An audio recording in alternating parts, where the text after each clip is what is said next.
how to fix Doordash Dash Now unavailable. So here's what we can do on our end, and the first thing that we want to do is go to our phone settings, and here we'll just search for offload. Select offload unused apps. Now from this list we want to find the DoorDash or the DoorDash Dasher app, like so.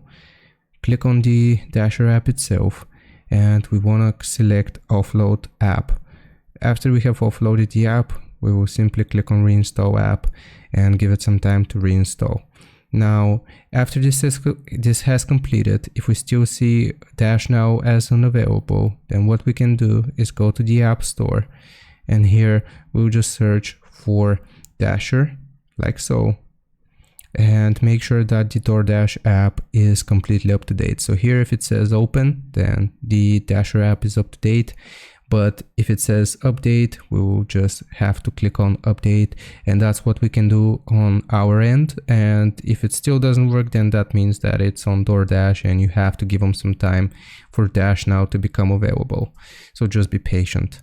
I hope this helps. Leave a like and sub. I'll see you next time.